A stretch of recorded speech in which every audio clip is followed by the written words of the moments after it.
बतझरनि लाइमोन गांखं आरो बिएसएफनि बानजानाय गोलोम बोथोरनि बेसेन नाङि फोरोंथाय मावबादाया दिनै थुंगेबाय।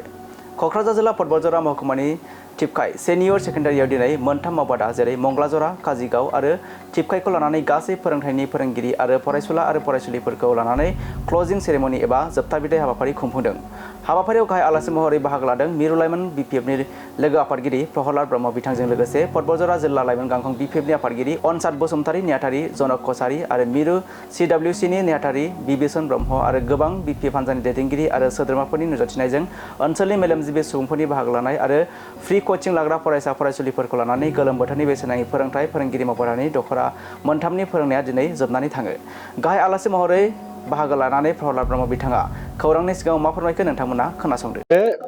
गरम बन्द समावहाय बिटिसि ओनसोलाव गासै 200था जों प्रि कचिं केम्प खुलिदोंमोन। बेनिनो दिनै माने क्लजिं सेरेमनि जों मैयानिफ्राय खालामदों आरो दिनै फोजोबजोबगोन मोनफ्रोमबो जोंनि जिल्लायाव। दा बेवहाय फैनानै जोंनि बे टिपकाय सिनियर सेकेन्डारि स्कुलाव आं गाहाय आलासि हिसाबै नुजाफैनानै खोब गोजोननाय मोनदों। मानोना बेवहाय गोबांथार फरायसा फरायसुलिफ्रा बाहागो लादों, जोंनि समाज सिबियारि जोंनि फोरोंगुरुफोर दिनै बाहागो लादों आरो आसा खालामदों जे कचिंनि गेजेरजों जोंनि फरायसा फरायसुलिफ्रा जायफ्रा मेट्रिक लिरगोन, हायार सेकेन्डारि फाइनाल लिरगोन, बिथांमोना एसेबाबो इमप्रुभ जादों आरो मोजां रिजाल्ट लाबोनो हागोन बेहा फोथायनाय दङ। आरो हाग्रामा महिलारि साननि उद्देश्यआ बेनो जे जोंनि फरायसा फरायसुलिफ्रा गरम बन्द समाव जाहाथे फरायनायनिफ्राय जानगाराव थाया, कन्टिनिउटिया थाबाय थायो, लेखाजों सोमोन्दो थाबाय थायो, मोजां नाम्बार लानानै आनजाद उथ्रिनो हायो। बे उद्देश्यनो बे कचिंखौ होनाय जादोंमोन।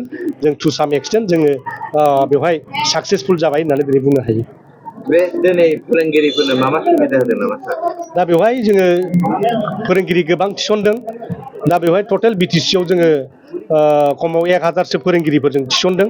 दा बेवहाय जोङो साफ्रोमबो फोरोंगिरिफोरनो मोनसे बुरजा एमाउन्ट नङाबाबो जोङो बिथांमोननो एफा एफा रिनुमारेसन होनाय जादों।